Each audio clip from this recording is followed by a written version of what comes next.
გამარჯობათ ძვირფასო ტელემაყურებლებო და რადიო მსმენელებო. ეთერშია გადაცემა ჩინური პანორამა და მე მისი წამყვანი სინძიანის უნივერსიტეტის ექსპერტ-კონსულტანტი პროფესორი ბადრი ნაჭყებია. მოგესალმებით თქვენ. ძვირფასო მსმენელებო, დღეს ჩვენ საკმაოდ ისეთ თარიღს ვეხებით ჩვენ გადაცემაში. საქმე იმაშია, რომ ჩვენ გვინდოდა ცალკე გადაცემა გაგვეკეთებინა ჩინურ დღესასწაულებზე და ამაზე გავაკეთებთ, მაგრამ კონკრეტულად ერთი დღესასწაულისთვის ემზადება დღეს ჩინეთის სახალხო რესპუბლიკა. ეს არის იაპონიის არმიაზე გამარჯვების 80 წლის დავი, რომელსაც ჩინეთი აღნიშნავს 3 სექტემბერს, ამ წლის 3 სექტემბერს. ამასთან დაკავშირებით საერთოდ პერიპეტიებს აი ამ დიდ გამარჯვებასთან დაკავშირებით ჩვენ მოგიყვებით ჩვენ გადაცემაში, იმიტომ რომ სინამდვილეში ხა მეორე მსოფლიო ომზე ალბათ ყველა მისის ჩვენ გაგვიგია და ქართულმა ერმა, ქართულმა ხალხმა სამკლაოდ დიდი ფასი გაიღო იმისათვის, რომ თავისი წვლილი შეიტანა ამ გამარჯვებაში. თითქმის 300,000-ზე მეტი ქართველი დაიღუპა,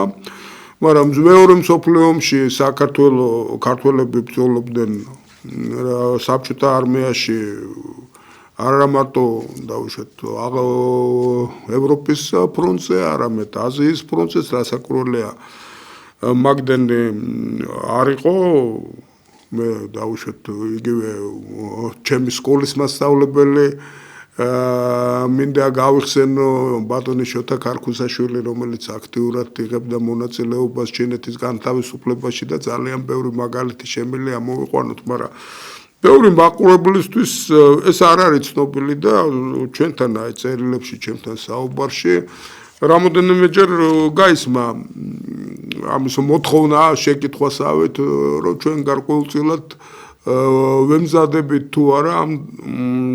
დღესასწაულისთვის და მინდა გითხრათ, რომ ჩვენ ამისთვის ვემზადებით, როგორც ჩინური ახალი წელი, ისე ვაპირებთ 3 სექტემბერს ჩვენ დავუშვათ იგივე პირდაპირ ეთერში გავუშვათ ის დღესასწაული, ის ვებერთელა დღესასწაული, რომელიც ჩატარდება ჩინეთის დედაქალაქში, ქალაქ პეკინში, რომელსაც წარუძღვება უშუალოდ ჩინეთის ხელმძღვანელი სი ძინპინი და ჩვენ თვალდავდით ვნახავთ იმ ალღუმს, იმ სახალხო ასე ვთქვათ დიდ სეირნობებს, კონცერტებს, რომელიც იქნება მიძღვრილი ამ თარიღისადმი. მაგრამ ჩვენ გვინდა პირველ რიგში თქვენ აგიხსნათ, თუ რას წარმოადგენს ეს ჩინეთის გამარჯვება და რა მნიშვნელობა აქვს ამას ჩინეთისთვის და გარკვეულწილად აი ეს ეტაპები რა ხდებოდა ჩინეთში 30-იან, 40-იან წლებში და რატო არის ჩინეთისთვის მნიშვნელოვანი ამ გამარჯვების აი ასე აღნიშვნა. დღეს ჩვენთან ძალიან კარგი სასიხარულო მოვლენაა, ჩვენ ეთერში დაგვიბრუნდა თანაწამყვანი ნინი ციმინტია. ნინი, მოგესალმები შენ. იმედია, რომ ჩვენ ერთად წავიყვანთ დღეს ამ გადაცემას, კარგად გავაცნობთ ჩვენ მაყურებელს და რადიო მსმენელს პატარა ისტორიულ ნიუანსებს, რომელიც ალბათ ძალიან ბევრმა არ იცის. დღეს ვიდეო მასალა ჩვენ არ გვექნება, მაგრამ პირდები მაყურებელს, რომ ამ თემაზე მომავალში თქვენ ნახავთ საკმაოდ საინტერესო აუდიოვიზუალურ მასალებს, რომელსაც ჩვენ გადმოგცემს ჩვენი პარტნიორი, უდიდესი ჩინური ტელეკომპანია CGTN. ნინი,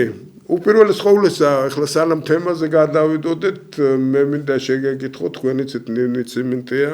მესამე კურსის თბილისის სახელმწიფო უნივერსიტეტის სტუდენტია. ნინი სწავლობს ჩინურ ენას, ესე იგი თავისი მომავალი ცხოვრება დაკავშირებული აქვს ჩინეთთან, ჩინურ კულტურასთან და ალბათ თავისი სამსახურის მომავალში მე დარწმუნებული ვარ, რომ ინტერესის მიხედვით იქნება ჩინეთთან ურთიერთობის გარკვეული ასპექტი. ნინი, მოდი მოგვიყევი, სად იყავი, რა არის სიახლე შენთან და სანამ გადავალ ძირითად თემაზე, სად იყავი, რატო გაქრი ჩემთან ძალიან ბევრი შეკითხვა იყო. გავახსენებ ჩვენ რადიო მსმენელს და ტელემაყურებელს, რომ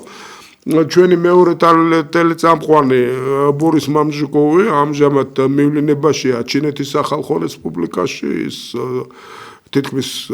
მეოთხე თვეა იქ არის და უახლოეს ხანებში ალბათ აი ამ ჩვენი საზაფხულო სეზონის მიწურულს ჩვენ ეთერში გამოჩნდება და საკმაოდ საინტერესო მასალებს წარმოგვიდგენს ჩინეთთან დაკავშირებით. ნინი, აბა შენ გითხარი ახლა რა ხდება თესეულში ჩინური საქმის სწავლის კუთხით, რა არის სიახლეები, ალბათ რაღაც გეგმები გაქვს ამ კუთხით და საინტერესო იქნება მერე გადასვლა ამ ძირითად თემაზე, ვიცი რომ შენ ინტერესით სწავლობდი ამ თემას და ჩვენ ერთად მეც დავამატებ, მეც მქონდა აი ამ ისტორიულ პროცესებზე ჩემი ხედვა და ჩემი ინტერესები და ალბათ საერთო მონაყოლე იქნება საკმაოდ საინტერესო ჩვენთვის და მაყურებლისთვის. კი ბატონო, პირველ რიგში მოგესალმებით ვეფასო მაყურებლებო, დღევანდელ გადაცემაში ჩინურ პანორამა, როგორც ბატონმა ბადრემ ახსენა, დღეს საკმაოდ განსაკუთრებულ თემას ვეხებით. ეს არის ჩინეთის მიერ იაპონიაზე გამარჯვების 80 წლის თავი, სანამ უშუალოდ თემაზე გადავიდოდით კი. მინდა ბოდიში მოგიხადოთ, რა თქმა უნდა, ესეთი დიდი ჩავარდნისთვის, მოგეხსენება თუ არ სინოლოგიის მესამე კურსის სტუდენტი, პარალელურად ვცდილობ სამსახურის შეთავსებას და თუმცა მაინც მაქსიმალურად მომავალში ვეცდები ეს დრო ავანაზღაურო. რაც შეეხება თავად ჩემს სფეროს, როგორც ვქვით უკვე ვაპირებ ჩემი პროფესიის ჩინეთთან და ჩინურ სფეროსთან დაკავშირებას. გარდა ამისა, უნივერსიტეტში შევისწავლი არა მხოლოდ ჩინურ ენას, არამედ ჩინურ კულტურას და ისტორიას და ამიტომ დღევანდელი თემა ჩემთვისაც ძალიან განსაკუთრებულად საინტერესო თემა არის და დიახ, შესაბამისად დიდი ხანია ამ თემებთან კავშირი მაქვს. უნივერსიტეტშიც კი მოგესალმებათ, აი პრეზენტაციების უმეტესობას, ანუ ყველაფერს თუ არა, ძირითადად ხშირ შემთხვევაში უკავშირებს სწორედ ჩინეთის სფეროს. შესაბამისად, ეს ჩინეთის საზოგადოებრივი თუ კულტურული სფეროები ყოველთვის ჩემი ინტერესისა და კვლევის საგანს წარმოადგენდა. რაც შეეხება თავად ჩინური ენის შესწავლას, შეიძლება დღესდღეობით უკვე ძალიან ბევრი ახალგაზრდაც კი არის უფრო დაინტერესებული და ამიტომ ერთი-ორი სიტყვით ამ თემასაც შევეხები. ჩინური ენის შესწავლა, როგორც ვიცით, არც თუ ისე მარტივი საკითხი არის, ძალიან დიდ ნუ შევაშინებთ ჩემი მთავარი, ასე ვთქვათ, ზუსტად მიმართულება ჩემ გადაცემებში, რომ ეს ჩინური ენის ფობია მოუხსნათ. კი, მე მესმის, რომ მარტივი არ არის, როგორც ყველა ენა, მე მგონი არც ერთი ენა არ არის მარტივი, მაგრამ აი შევეცადოთ, რომ ეს ფობია ყოველთვის მაყურებელი მეუბნება ძალიან ხშირად, რომ როგორ აი შევასწავლო თუ არა ჩემ შვილს ჩინური ენა, ჩემ ძმას, მივცე თუ არა რეკომენდაცია ჩემ ახლობლებს და ეს ურთულესი ენა, მაგას რისე ტყუილა დაკარგავს დროს, ვერ შეისწავლის და აი ასე შემდეგ და აი ეს სირთულის მომენტი სინამდვილეში როგორც ყველა ენაში გარკვეულ ეტაპზე არის, მაგრამ მერე ალბათ ისეთი ძნელი არ არის. კი, ძალიან კარგია მაგას რომ შეეხეთ, მეც პირადი გამოცდილება მინდა პირიქით გავაზიარო. მე თვითონ სამენავს ვფლობ ჩინურის გარდა და ჩინურის ენებისადმი ზოგადად ინტერესი დიდი ხანია მქონდა და რატომღაც გადავწყვიტე რომ ამ ჩინურ ენას შევჭიდებოდი. თუმცა თავიდან როგორც ახსენეთ, ყველას ესეთი შიში ქონდა და მათ შორის მეც, მაგრამ პირველი თვიდან უკვე ეს შიში ქარწყდა, რა თქმა უნდა, თავისი სირთულეები, რა თქმა უნდა, არსებობს ეს თუნდაც იორიგლიფები მუდმივ პრაქტიკას მოითხოვს, თუმცა ეს ძალიან საინტერესო არის მაინც სხვა ენებთან შედარებით, მაგალითად ფრანგულსაც ვსწავლობდი ერთი პერიოდი, თუმცა მინდა დავარწმუნო ჩვენი მაყურებელი, რომ ჩინური ენის შესწავლა ბევრად უფრო მარტივი აღმოჩნდა, ასე ვთქვათ, ჩემთვის. გარდა ამისა, ჩინური ენის შესწავლა, როგორც ვთქვით, ძალიან დიდ პრაქტიკას მოითხოვს და ამიტომ მე თვითონ ჩემ ყოველდღიურ ცხოვრებაში მუშაობაში ვცდილობ გარკვეული ჩინური ელემენტები შევიტანო, ასე ვთქვათ. მათ შორის ძალიან პრიმიტიულად იქნება ეს ფილმების ყურება, ნაწარმოებების კითხვა, თუნდაც ჩინური კერძების დაგემოვნება, ეს ძალიან ეხმარება ეს ყველაფერი ძალიან ამ სფეროს გაღრმავებაში და თავად ჩინური ენის შესწავლაშიც. რაც შეეხება თვითონ ჩინური ენის სპეციფიკას, როგორც ვიცით, ჩინურ ენას ანბანი არა აქვს, თუმცა ამავდროულად მინდა ერთი პლუსი დავახასიათო, ეს არის, რომ ჩინურის გრამატიკა სხვა ენებთან შედარებით შეიძლება ითქვას, რომ ადვილიც კი არის, რადგან აი მაგალითად ქართულში ამდენი ბრუნვა რო გვაქვს, ჩინურ ენაში ესე არ არის ბრუნვები. შესაბამისად, ერთადერთი რაც უნდა გავითვალისწინოთ, ეს არის, რომ მუდმივად აუცილებელი არის პრაქტიკა, ერთი დღის ჩაგდებაც კი შეიძლება უკან დახევეს, მაგრამ ეს არა მარტო ჩინურ ენას, არამედ ყველა ენაში ესეა. და დიახ, რაც შეეხება თვითონ ჩინური ენის დონეს, ჩვენ ცნობილია, რომ გარკვეული დონეებად არის დაყოფილი, ამას ეწოდება HSK-ის დონეები. მე თავად ახლა ამ ეტაპზე შევისწავლი მეოთხე დონეს. საქართველოში წელიწადში ორჯერ ტარდება ამ გამოცდის, ამ დონის გამოცდები, მათ შორის კონფუცის საერთაშორისო უნივერსიტეტში. თავად მე კი ვაპირებ ზამთარში ამ დონის ჩაბარებას, შესაბამისად ამ ენის დონის აღების შემდეგ ძალიან დიდი შესაძლებლობები იხსნება, მათ შორის უნივერსიტეტში მაგალითად თავისუფლად შეგვიძლია შევიტანოთ სხვადასხვა ჩინეთის უნივერსიტეტებში გავაგზავნოთ უკვე მიწვევები და შესაბამისად გაცვლითი პროგრამების ძალიან დიდი შესაძლებლობები იხსნება. მათ შორის მინდა ვახსენოთ ჩემი კურსელები, რომლებიც მეოთხე კურსზე იმყოფებიან და უკვე წლის ბოლოს ისინი ჩინეთში აპირებენ გამგზავრებას ერთწლიანი დაფინანსებით და შესაბამისად ძალიან გააღრმავებენ კიდეც მან თავიანთ ცოდნას. ჩინური მხარიდან არის. ჩინური მხარე მთლიანად დაფინანსებს, აი საგულისხმო მომენტია უბრალოდ რომ აი ეს პროგრამები არის, ახლა ვინც გვიყურებს მშობლები, პირველ რიგში და თვითონ აი მსურველები სტუდენტები, ვინც ჩინურს სწავლობენ და აპირებენ შესწავლას, კონკრეტ მხედველობაში, რომ ჩინეთის სახალხო რესპუბლიკა, ჩინეთის საელჩო საქართველოში, ჩინეთის განათლების სამინისტრო საკმაოდ სერიოზულ დროს და ყურადღებას უთმობს იმისათვის, რომ ჩინური ენის შესწავლა უცხოელი სტუდენტების მიერ იყოს სათანადოდ შეფასებული და სათანადოდ მხარდაჭერილი. ნინი, ძალიან საინტერესოა, მე მინდა წარმატებები გისურვო შენ ამ კუთხით, ახლა ჩვენ გადავიდეთ ზუსტად იმ თემაზე, რომელიც ძალიან გვაინტერესებს, ჩვენ გვაინტერესებს იქიდან გამომდინარე, რომ ეს ის თემა, რომელიც საკმაოდ უცნობია ჩვენი მაყურებლისთვის და მსმენელისთვის, იქიდან გამომდინარე, რომ აი მეორე მსოფლიო ომი და მეორე მსოფლიო ომში გამარჯვება, უპირველეს ყოვლისა და რასაკვირველია მთავარი, ასე ვთქვათ, თეატრი ომის იყო ფაშისტურ გერმანიასთან ბრძოლა, მაგრამ ჩვენ არ დაგვავიწყდეს, რომ აღმოსავლეთის ფრონტი, სადაც გაძლიერებული იყო იაპონური მილიტარიზმი, ამანაც გამოიწვია საკმაოდ სერიოზული ომები და შეტაკებები აღმოსავლეთში და თქვენ იცით, რომ იგივე როცა ასე ვთქვათ, მსოფლიო აღნიშნა ფაშიზმის დამარცხება ევროპაში, დადგა საკითხი,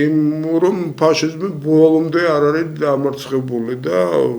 ასე ვთქვათ, კოალიციის ყველა ქვეყანა მიიღო მონაწილეობა, მათ შორის საბჭოთა კავშირმაც ომის გაგრძელების პროცესში და დაამარცხა იაპონური მილიტარიზმი და ამ დამარცხებაში ლომის წვლილი და ძირითადი ბრძოლის თეატრი იყო ჩინეთის სახალხო რესპუბლიკა. აი ჩინეთის სახალხო რესპუბლიკის დაპირისპირება იაპონიაში. ჩვენ ვიცით, რომ აი ეს დაპირისპირება დაიწყო, ახლა მეორე მსოფლიო ომი დაიწყო 1939 წელს. იაპონია უშუალოდ დაპირისპირებული ევროპულ ქვეყნებთან აი პირდ ხარბორის დაბომბვამდე როგორც ესეთი არ იყო ამერიკის შეერთებულ შტატებთან და საბჭოთა კავშირთან და დიდ ბრიტანეთთან, მაგრამ აი ჩინეთმა უკვე იაპონია იყო დაპირისპირებული 1931 წლიდან ფაქტიურად მეორე მსოფლიო ომის დაწყებამდე 8 წლით ადრე უკვე იაპონია შეიჭრა ჩინეთის ტერიტორიაზე. მოდით რამოდენიმე სიტყვით აი რაღაც ეს ეტაპები აუხსნათ რა ხდებოდა ჩინეთის თავზე ამ პერიოდში. დიახ, სანამ უშუალოდ რა თქმა უნდა, როგორც ვახსენეთ, თემა 80 წლის თავი იყო, მაგრამ სანამ უშუალოდ ამ თემაზე გადავიდოდით, აუცილებელია ვახსენოთ ის დანაკარგი და ის თუ რისი გავლა მოუწიათ ჩინეთს და ჩინეთის მოსახლეობას, რათა ეს გამარჯვება მოეპოვებინა. ეს გამარჯვება მეორე მსოფლიო ომის აზიურ ფრონტზეც განსაკუთრებული იყო და დიდი ისტორია დაწერა და თავი მიუძღვა არა მარტო ჩინეთს, არამედ მთელ მსოფლიოს და თავდაპირველად ჩინეთ-იაპონიის დაპირისპირება და პირველი ომი წარიმართა 1895 წლებში და სწორედ აქედან დაიწყო ეს აქედან მიეცა ბიძგი შემდგომ ომის განვითარებას, როდესაც იაპონიამ გადაწყვიტა ჩინეთის ტერიტორიების ანექსია, როდესაც ამას არ დასჯერდა, გადაწყვიტა სხვა ტერიტორიებზე გადასვლა და სხვა შორის სანამ უშუალოდ გადავიდოდი შემდეგ თემაზე, ამ ანექსიასთან დაკავშირებით ბატონო ბადრი თქვენს ალბათ ძალიან ბევრი ინფორმაცია გექნებათ მოპოვებული. პირველ ანექსია გაქვთ ხედველობაში, ხო, მანჯურიაში თუ არ ვწდები. დიახ, ანექსიის განთქმული თემაა, სხვათა შორის ეს თემა ალბათ ბევრმა ჩვენმა მსმენელმა და მაყურებელმა, ასე ვთქვათ, პოპულარული მასმედიიდან იციან აი მხატვრულ ფილმში ჩინეთის ბოლო იმპერატორი ეს კარგად არის აღწერილი 1931 წელს ჩინეთი შეიჭრა მანჯურიაში. მაგრამ მაგ დროს რომ დაპყრობას ჯერ მსოფლიო ომი არ იყო და დაპყრობას რაღაც თავისებური ფონი მიეცა, ვითომ არ შევიჭერი არამედ აი მანჯურია გავანთავისუფლე, თქვენ იცით ჩინეთის ბოლო იმპერატორი პუი აი ბერნარდო ბერტოლუჩის ფილმშია კარგად ეს აღწერილი ბოლო იმპერატორი იყო ეროვნებით მანჯური, ეს ჩინური ეროვნება არ არის, ეს გარკვეული დინასტია, რომელიც ჩინეთის ჩრდილოეთში ცხოვრობდნენ და პრაქტიკულად იაპონელებმა ეს პუი, რომელსაც ჰქონდა ფაქტიურად აი იმპერატორის ძალაუფლება ჩამორთმეული, პუი ფორმალურად აიყვანეს ხელისუფლებაში, მაგრამ ამ ხელისუფლებაში პუი იყო სუფთა მარიონეტი. სინამდვილეში მოხდა კლასიკური ასე ვთქვათ, ანექსია ჩინეთის ტერიტორიის ერთ-ერთი ნაწილის იაპონიამ შეიყვანა ჯარები და ელოდებოდა თავის მომენტს, რასაკვირველია ის მაქსიმალურად ძარცავდა ჩინეთის ამ ტერიტორიას, სხვათა შორის, სადაც შედიოდა ქალაქი ხარბინი და საგულისხმოა, რომ ჩინელებმა დაიწყეს წინააღმდეგობის გაწევა. ფაქტიურად ჩინეთის განთავისუფლების ეტაპი დაიწყო მანჯურიიდან. აქ საგულისხმოა, რომ მანჯურიაში, ქალაქ ხარბინში ცხოვრობდა საკმაოდ დიდი ქართული დიასპორა და აი დამასწარით მაგაზე შეკითხვის დასმა. დიახ, როგორც ვიცით, მე ვცენი რა ქართული დიასპორა იყო და მაინტერესებს აი 1-2 სიტყვით რას გვეტყოდით, რას აკეთებდნენ, რას საქმიანობდნენ თვითონ ამ იაპონიის ოკუპაციის პერიოდში. იცით ხარბინი იყო საკმაოდ განვითარებული მხარე ჩინეთისი, იმიტომ რომ ასე ვთქვათ, მე-19 საუკუნის დასაწყისში იქ შევიდა საკმაოდ დიდი კაპიტალი, განვითარდა მეწარმეობა. ამის შემდეგ კიდე საბჭოთა კავშირის ასე ვთქვათ, შექმნის შემდეგ მთელი ეს მდიდარი ემიგრაციის ნაწილი, რუსეთის ემიგრაციის ნაწილი თუ დასავლეთი წავიდა ევროპაში, გაიქცა ევროპაში, ნაწილი აღმოსავლეთის ემიგრაციის წავიდა ხარბინში, სადაც ისედაც ცხოვრობდნენ რუსეთის იმპერიის ქვეშემრდომები. მათ შორის ქართველებიც და საკმაოდ ბევრი ოჯახი იყო, ჩვენ ალბათ ვიცნობთ გოგა და ივლიანე ხაინდრავას და ზუსტად მათი ბაბუა დიდი ივლიანე ხაინდრავა იყო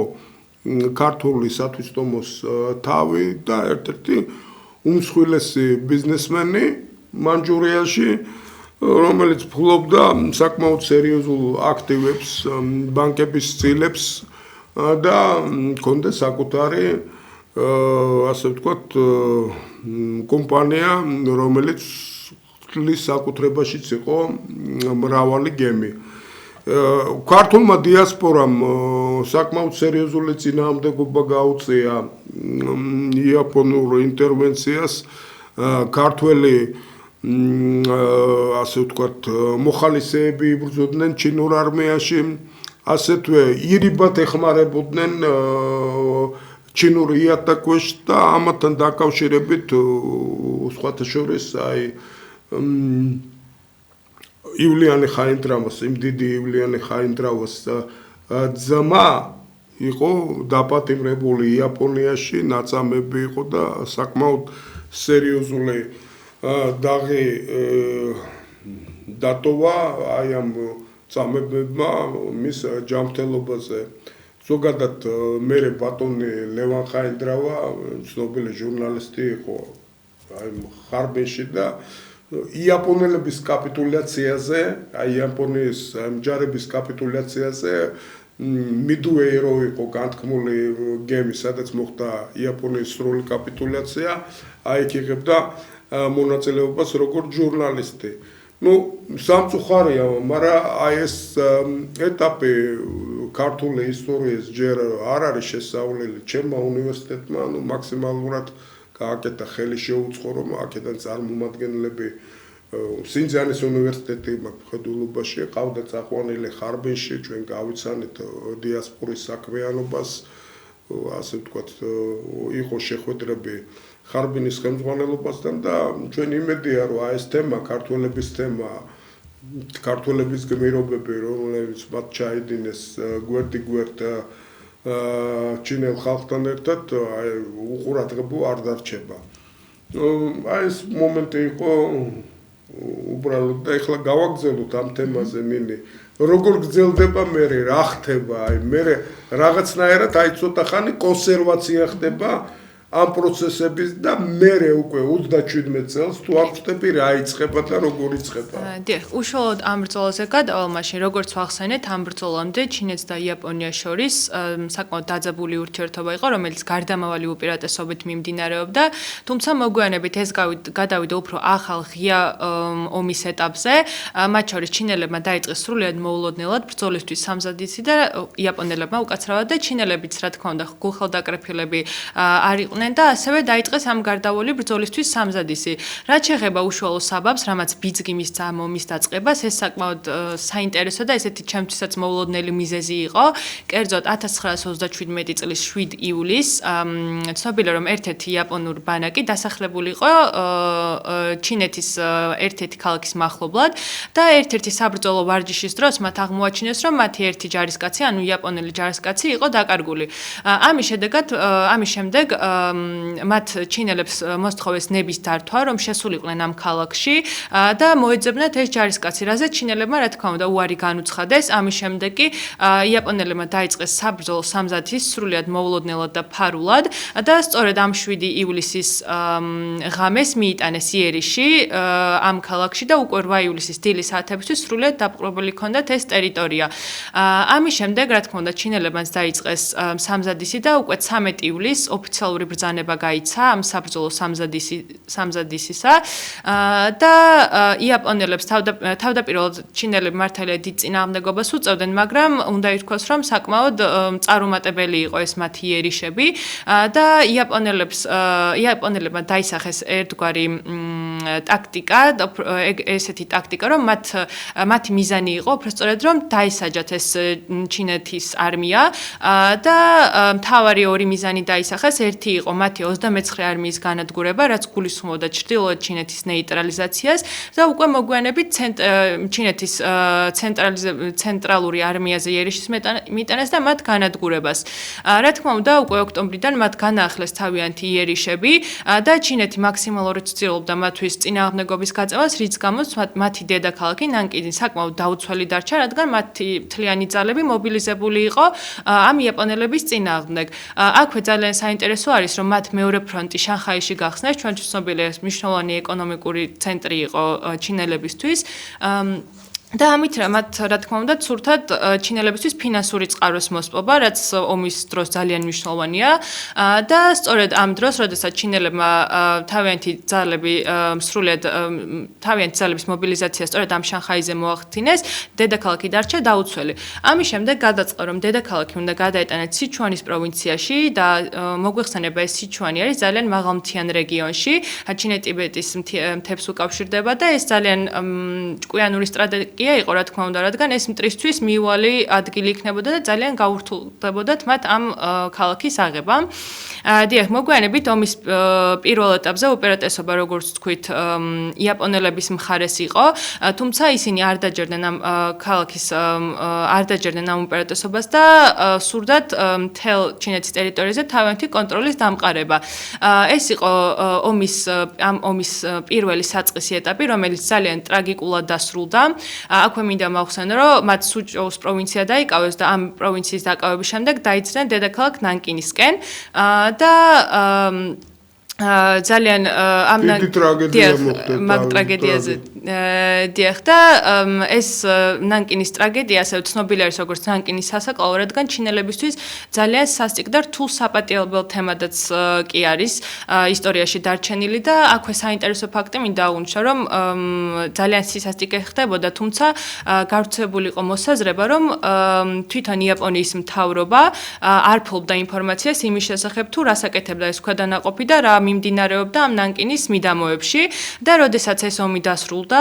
და საერთაშორისო ძალებმა გამოაშკარავეს სიმართლე, ამბობდნენ, რომ იაპონელები ძალიან დიდი ხნის მანძილზე შერცხვენილადაც კი გრძნობდნენ თავს, თუმცა რა თქმა უნდა ეს ვერ დაბრუნებდა იმ დანაკარგს, რაც მათ ჩინეთს მიაყენეს. ბოლოს ბოდიში მოიხადეს ნაწილობრივ 2005 წელს. უბრალოდ მანამდე იცით რა არის იაპონიური მილიტარიზმის დანაშაული საკმაოდ სერიოზულია ამ იმასთან დაკავშირებით და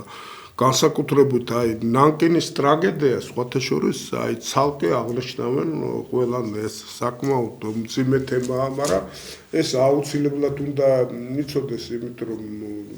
მეორე მსოფლიო ომის დროს დაუშვათ ესეთი ტრაგედია, როცა ფაშისტები შედიოდნენ დაუშვათ გერმანელი ფაშისტები ან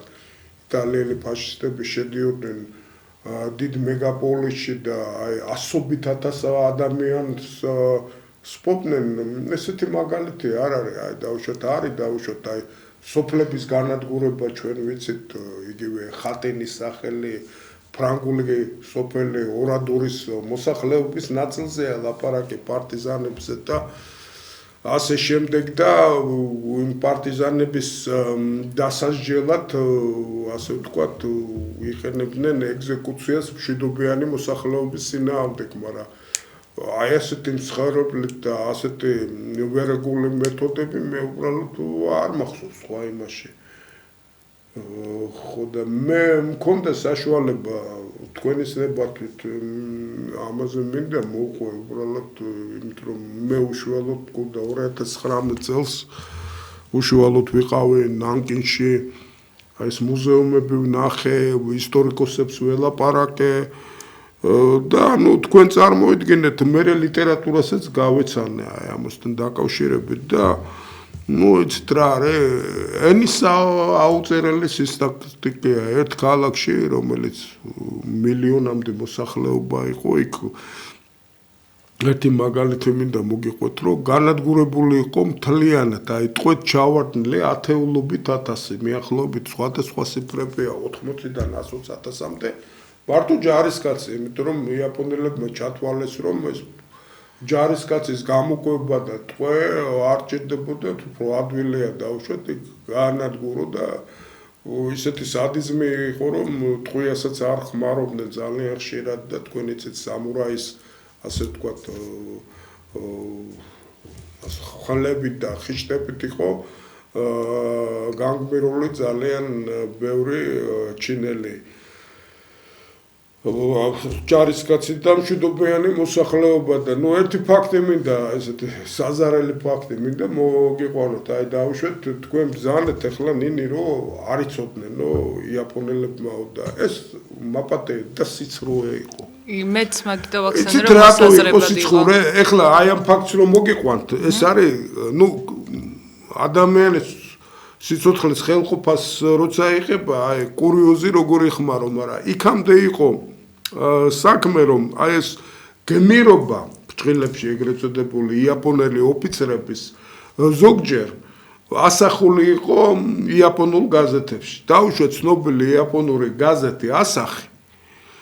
თითქმის აი ამ ნანკინის ტრაგედიის პერიოდში თვეობით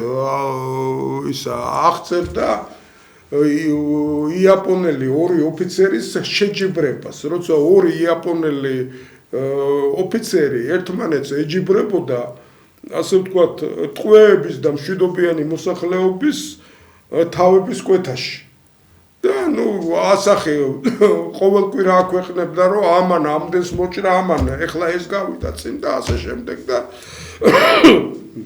უბრალოდ როცა დამთავრდა ომი რასაკვირველია ერთ-ერთი ეს ჯალათი იპოვეს რომელმაც ბოდიში მოიმხადა რომ მე არაო 1000 რაღაცა თავი კი არა მაქვს მოკვეთილიო 300 რაღაცა მაქვს მოკვეთილიო აი ასეთ ფაქტებს ჰქონდა ადგილი და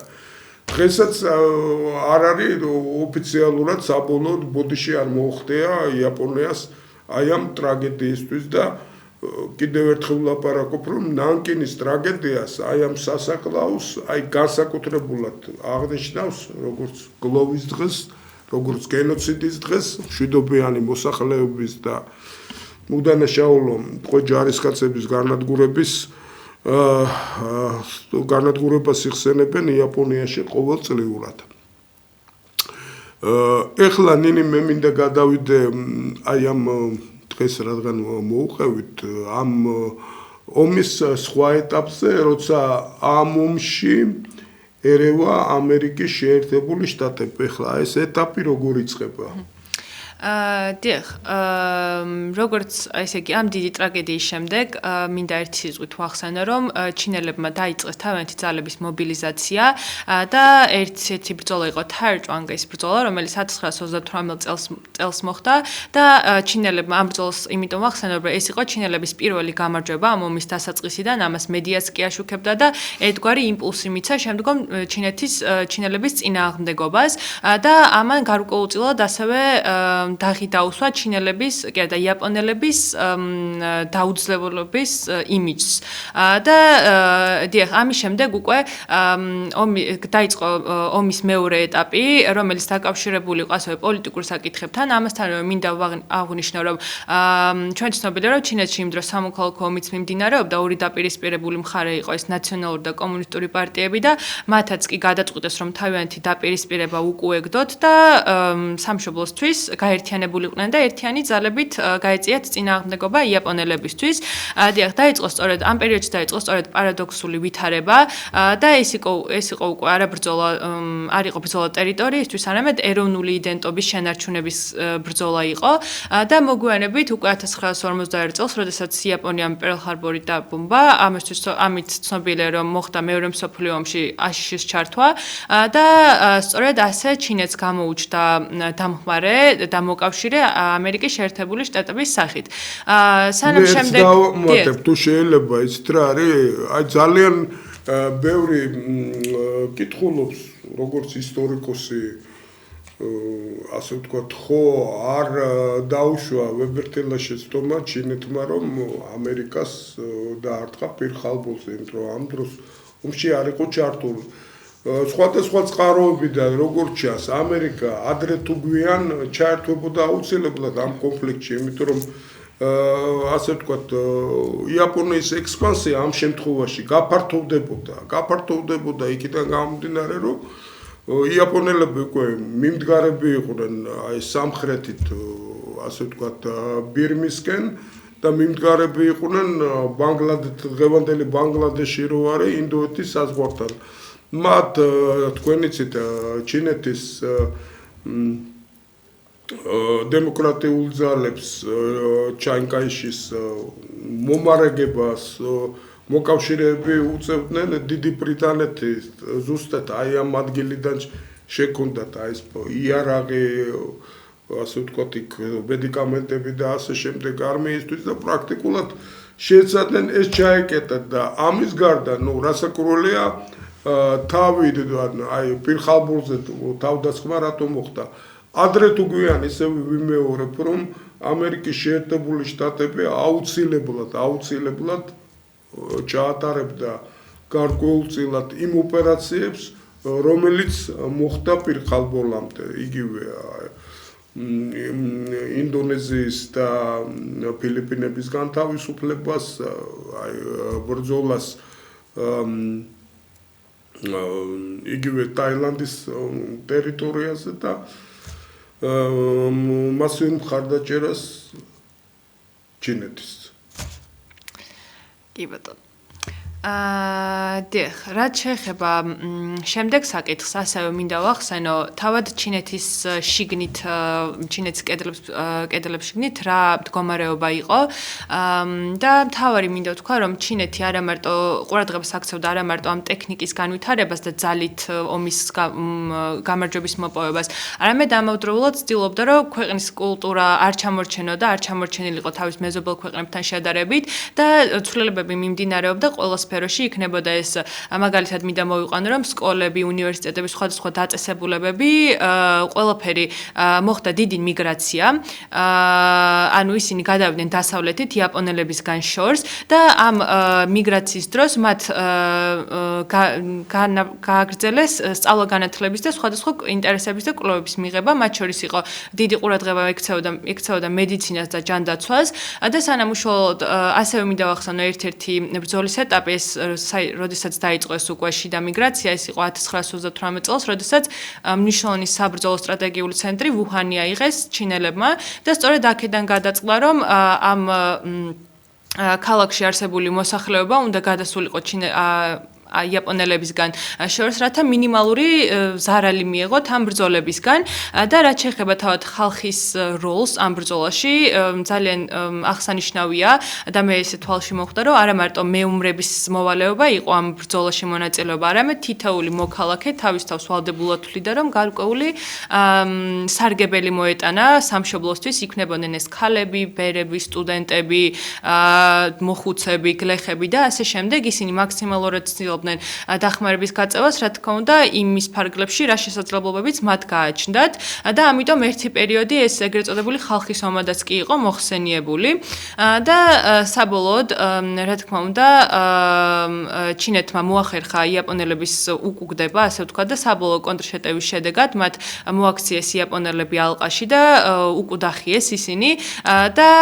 დიახ, სანამ უშუალოდ გადავიდოდი შემდგომ დღესასწაულებზე, მინდა აღვნიშნო კიდე, რომ თავდაპირველად ეს მოხდა ივლისში, ხოლო უკვე სექტემბერში მათ მოასწარეს კერძოდ 2 სექტემბერს, რომელსაც აღნიშნავენ შესაბამისად ჩინელები დღესასწაულად, მოხდა კაპიტულაციაზე ხელის მოწერა იაპონელების მხრიდან, ანუ მათი ოკუპაცია. ოკუპაციაზე გათავისუფლება. აი ამ კაპიტულაციამდე ხო, კაპიტულაციამდე მოდით შევეხოთ იმ თემასაც, რომ გარიჩარევაც დაიწყო მოკავშირეებმა გადაწყვიტეს რომ საბჭოთა კავშირი ჩარეულიყო ამ ეტაპზე და საბჭოთა კავშირმა უკვე ომში გამარჯვებულმა ქვეყანამ გადმოისროლა თითქმის 1 მილიონიანი არმია ჩინეთის საზღვრებთან და გამოუცხადა ომი იაპონიას და დაიწყო საკმაოდ სერიოზული საბრძოლო მოქმედება სხვათა შორის იაპონიის არმია საკმაოდ სერიოზულ წინააღმდეგობას უწევდა საბჭოთა არმიას, მაგრამ აქ უკვე ამდენ ფრონტზე იაპონიას ომი არ შეეძლო. რამ განაპირობა კიდე იაპონიის ასე ვთქვათ უკან დახევა. თქვენ იცით რომ ამერიკის შეერთებულმა შტატებმა აგვისტოს თვეში 6 აგვისტოს ხიროსიმა დაბომბა ატომური იარაღით და 9 აგვისტოს ნაგასაკი. ეს იყო ძალის ვებერთელა დემონსტრირება. ამან ერთ-ერთი როგორც ამერიკელი მკვლევარები ლაპარაკობენ, ერთ-ერთი მნიშვნელოვანი როლი ითამაშა იმისათვის, რომ იაპონური მილიტარიზმი, ასე ვთქვათ, დანებდა და არ გააგრძელა ბრძოლა, იმიტომ რომ თქვენ იცით, რომ მთლიანად როცა ის ჯარი გამოდიოდა ჩინეთიდან, ისინი აპირებდნენ ქვეყნის დაცვას საკმაოდ სერიოზულად. აქ მეორე საკითხია ამერიკამ ქალაქების წინააღმდეგ რატო გამოიყენა და ჯარის წინააღმდეგ რატომ არ გამოიყენა, იყო თუ არა ჰუმანური, ეს მეორე საკითხია, მაგრამ ეს შიშის ფაქტორი, მოულოდნელობის ფაქტორმა ძალიან სერიოზულად ითამაშა თავის როლი. თქვენ იცით, რომ ასე ვთქვათ, ამის მიუხედავად, უბრალოდ საბჭოთა კავშირის ჩარევის შემდეგ კიდევ რაღაც პერიოდი გაგრძელდა ეს საბრძოლო მოქმედებები და საბოლოოდ იაპონიამ აღიარა თავის დამარცხება სექტემბერში თავისი კაპიტულაციით. ნინი, კიდე რა ნიუანსებზე შეგვიძლია ვილაპარაკოთ ამასთან დაკავშირებით? უშუალოდ რაც ბრძოლა შეეხება, შეგვიძლია კიდევ აღვნიშნოთ თავად გმირები. მათ შორის, რა თქმა უნდა, ყველა გმირის ჩამოთვლა შეუძლებელიც კი იქნება, ძალიან ბევრს, როგორც ვთქვით, დიდი წვლილი მიუძღვის ამ ბრძოლაში, თუმცა შეგვიძლია დავასახელოთ რამდენიმე. მათ შორის არის ერთ-ერთი იან ჯინუ, რომელიც იყო მთავარი ლიდერი ერთ-ერთ ბრძოლაში და საინტერესო მომენტი იყო მისი თავდადება და მისი მოწამეობრივი ესეთი აღსასრული. მთავარი იყო ის, რომ იგი მცირე რაზმიას არმიას ფლობდა და როდესაც იაპონიელები შეტერალზე განმოვიდნენ, ისინი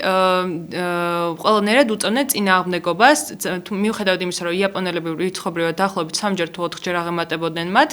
მაინც მაქსიმალურად უწევდნენ წინააღმდეგობას და საბოლოოდ, რა თქმა უნდა, მათ ისინი დამარცხდნენ და აღსანიშნავი ფაქტი არის თვითონ ამ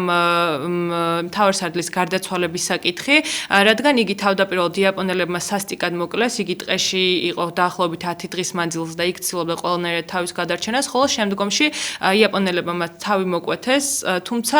შემდგომში თავად იაპონელებს ერთ-ერთი ლეგენდასავიც კი იყო, რომ იაპონიის გენერალს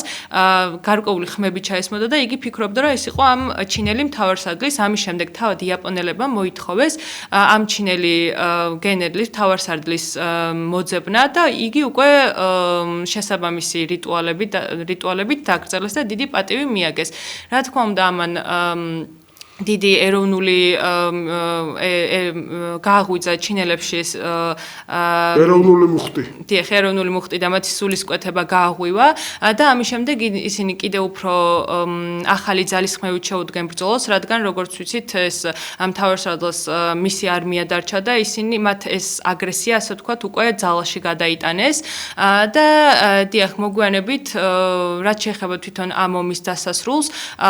ეს არ იყო უბრალოდ ბრძოლა ტერიტორიებისთვის, როგორც ვთქვით, ეს იყო მართალია ამ ბრძოლაში ჩინელებმა დიდი დანაკარგი განიცადეს, იქნებოდა ეს ადამიანური რესურსები თუ ტექნიკური რესურსები, მაგრამ მათ ამავდროულად სხვა რამ მოიპოვეს, ეს იყო როგორც ვთქვით, ეროვნული სულისკვეთება და ძირეული საფუძველი შემდგომი სოციალური გარდაქმნებისთვის ქვეყანაში. დიახ, და სწორედ აქედან მოყოლებული ამ ბრძოლის დასასრულიდან დღემდე ეს აღინიშნება როგორც ერთ-ერთი ეროვნული დღესასწაული და სწორედ ესეც არის ჩვენი შეკრების ჩვენ თემა, დღევანდელი ჩვენი შეკრების 80 წლისთავი ჩინეთში. დიახ, უშუალოდ გადავიდით მაშინ ამ დღესასწაულზე. თქვენის ნებართვით მე უბრალოდ დავამატებ, საქმე იმაშია, რომ ჩვენ რო არ ვთქვათ, თქვენ იცით, რომ ჩინეთში კონსოლიდაციაზე თქვით ყველაფერი, მაგრამ ჩინეთის საბოლოო გამარჯვებაში ლომის წვლილი შეიტანა რასაკვირველია ჩინეთის კომუნისტურმა პარტიამ მაო ძედუნგის ხელმძღვანელობით. საქმე იმაშია, რომ მას ყავდა სინამდვილეში მას ჰქონდა ვებერთელა ტალანტი იმისი, რომ ეხემძღვანელა მასებისთვის, ჯარისთვის დაამტკიცა ეს ყველაფერი და რასაკურველია დასავლეთს დაუშვათ მოწინააღმდეგე მხარეს ჩანკაიშის კი მხარს უჭერდა დასავლეთი ევროპელები, მაგრამ ამ შემთხვევაში იგივე საბჭოთა კავშირის მხარდაჭერა და პირველ რიგში სტალინის მხარდაჭერა ეს ერთ-ერთი მნიშვნელოვანი იყო სინამდვილეში უკვე თქვენ იცით რომ საბჭოთა არმია უკვე გამარჯვებული არმია იყო და ერთ-ერთი ყველაზე გამოცდილი არმია იყო ევროპაში და მან მნიშვნელოვანი წვლილი შეიტანა